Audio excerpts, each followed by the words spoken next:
Reka twongere tubasuhuze kandi itubahe ikaze inshuti bakunzi bacu. Kugeza ubu ibintu bikomeje kuba bibi mu karere ka Rubavu bitewe n'ingaruka zo kuruka kw'ikirunga cya Nyiragongo.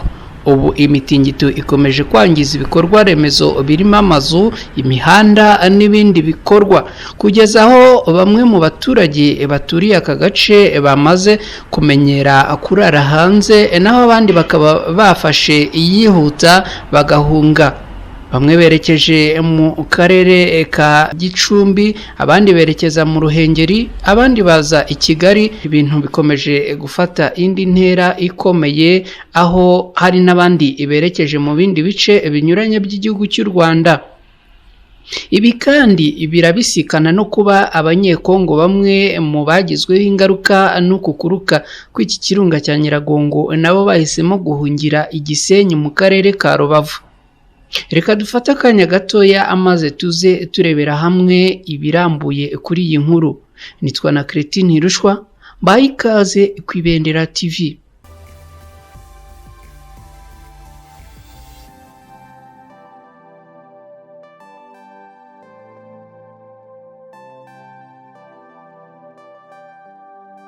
Imitingito yongeye kubaraza hanze, abandi barahunga. Ibi ni biri kuba kuri bamwe mu baturage bo mu karere ka Rubavu mu burengerazuba bw'igihugu cy'u Rwanda, bikaba biri guterwa n'ingaruka zo kuruka kw'ikirunga cya Nyiragongo. Ikirunga cya Nyiragongo cyatangiye kuruka mu ijoro ryo kuri uyu wa gatandatu, aho ibintu byahise bitangira kuba bibi. Kugeza ubu imitingito y'ibipimo bitandukanye ikaba ikomeje kumvikana mu duce twa Goma muri Repubulika Iharanira Demokarasi ya Kongo ndetse no ku Gisenyi mu karere ka Rubavu ho mu Rwanda, aho imaze gusenyera benshi ndetse igatuma no mu mujyi wa Gisenyi hari abaturage bamaze gufata gahunda yo guhunga. Ibi ni bikomeje gukurikira iruka ry'ikirunga cya Nyiragongo, aho abategetsi ba Kivu y'Amajyaruguru muri Repubulika Iharanira Demokarasi ya Kongo bamaze kwemeza ko abapfuye bivuye ku iruka rya Nyiragongo ubu bamaze kuba abantu 31 bose. Mu ijoro ryakeye ryo kuri uyu wa gatatu mu mujyi wa Gisenyi, abaturage benshi baraye hanze batinya ko inzu zishobora kubagwira kubera imitingito ikomeje kuba mibi cyane muri aka karere, nk'uko umunyamakuru wigenga Patrick Maisha uhakorera abitangaza. Rwanda Seismic Monitor ivuga ko ejo kuwa kabiri umutingito ukomeye wumvikanye wari uw'igipimo cya magnitude ya 5.3. Ikanavuga ko kandi kuri uyu wa gatatu mu gitondo muri Gisenyi humvikanye imitingito ya 5.1 ndetse na 4.1.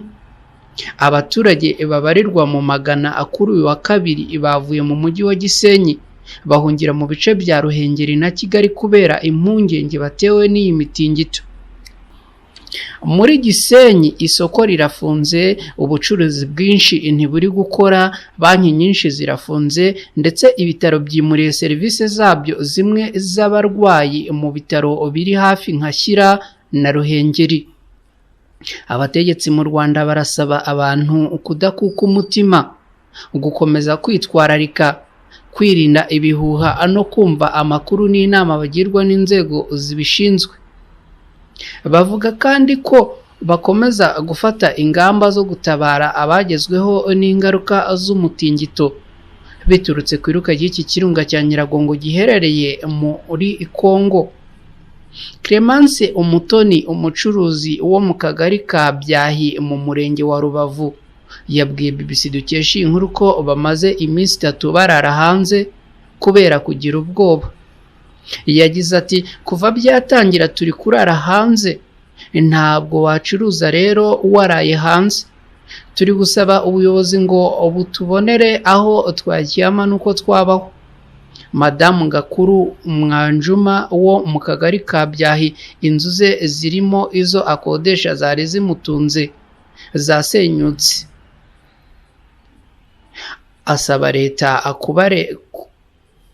Asaba leta kubarebana ijisho ry'impuhwe ikabatabara ndetse ikagira uko ibagenza kugira ngo bigobotore ibi bibazo bakomeje gushyirwamo n'ingaruka z'ikirunga cya Nyiragongo.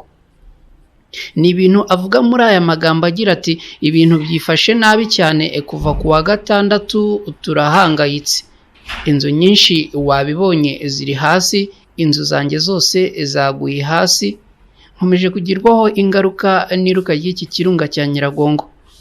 Reka twihanganishe aba bose bagizweho ingaruka n'iyi mitingito y'iruka ry'ikirunga cya Nyiragongo giherereye muri Repubulika Iharanira Demokarasi ya Kongo, aho ingaruka z'iriruka zikomeje kugera no ku baturage b'u Rwanda, by'umwihariko abaherereye mu karere ka Rubavu, ni muri Gisenyi mu ntara y'Iburengerazuba bw'u Rwanda. Nitwa na Christine Hirschwa, ndabashimiye cyane, mukomeze kugira ibihe byiza.